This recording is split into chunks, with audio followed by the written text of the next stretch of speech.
Bonjour à tous et bienvenue dans ce tuto qui va vous montrer l'utilisation de TinyPNG, qui est un plugin WordPress qui va vous permettre d'accélérer votre site en optimisant vos images, et ce de manière automatique. Nous verrons dans une deuxième partie comment optimiser ces photos également en local avant de les uploader sur votre site, sur le serveur où se situe votre site.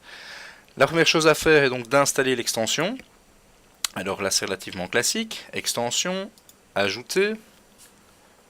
Dans la recherche, vous indiquez TinyPNG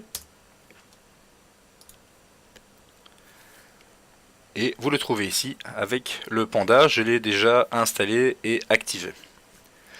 Ensuite, vous vous rendez dans Réglages, Médias. Les configurations au-dessus sont correctes par défaut. Je vous conseille personnellement, pour les compressions de fichiers, de tout décocher excepté le premier choix, l'image originelle. Ensuite, cette image originelle, la redimensionner, la compresser en maximum 1200 de largeur et 1200 de hauteur. Et ensuite, d'enregistrer les modifications. Il vous faudra également utiliser une clé API. Alors cette clé API, vous la rentrerez ici.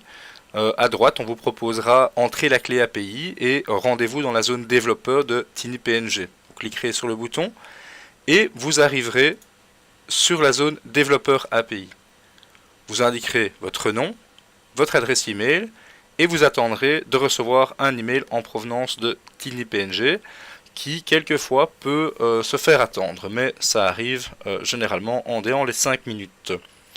Une fois ce mail reçu, vous cliquez sur le bouton et vous trouvez donc l'API ici que vous copiez et que vous viendrez coller dans l'espace ici à droite et vous cliquerez sur enregistrer. Dans ce cas-ci, j'annule.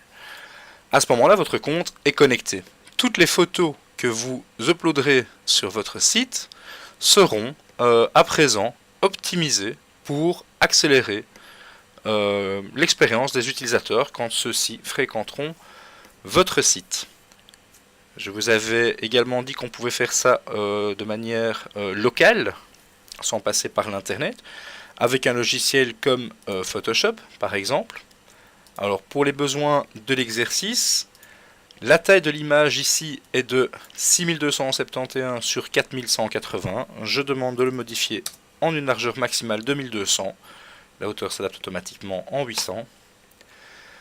Voilà, j'ai optimisé ma photo. Il ne me reste plus qu'à l'enregistrer. Alors, ce que je vous conseille également, c'est d'enregistrer pour le web, c'est-à-dire d'enregistrer automatiquement une version qui sera optimisée pour l'internet. Sur un clavier Mac, Shift, Alt, Command et S enfoncés en même temps vous permettent d'accéder plus rapidement à enregistrer pour le web. On est bien en 1200 sur 800. Dans ce cas-ci, ce ne sont pas des vecteurs, mais c'est une photo. Il est peut-être plus intéressant de choisir un format JPEG, qui, vous le voyez ici, diminue encore le poids de votre photo et accélère par conséquent votre site. Vous l'enregistrez en lui donnant un nom. Voilà. Et ensuite, simplement, de manière classique, bibliothèque, ajouter. Je choisis mon fichier et je l'envoie.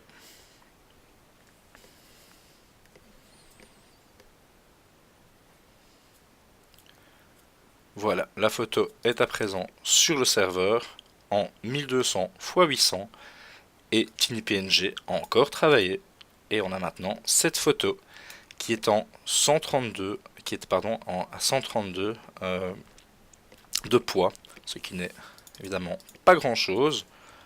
Pour avoir un aperçu de la qualité de la photo, on voit quand même que la qualité est encore fort présente. Donc TinyPNG automatiquement va redimensionner vos photos. via leur propre serveur. Donc on n'utilise pas le nôtre pour le faire. Deuxième solution, vous pouvez passer en local en utilisant Photoshop par exemple, pour redimensionner votre photo avant de l'uploader sur votre site. Celle-ci sera encore retravaillée par TinyPNG. A bientôt pour une autre vidéo et d'autres conseils.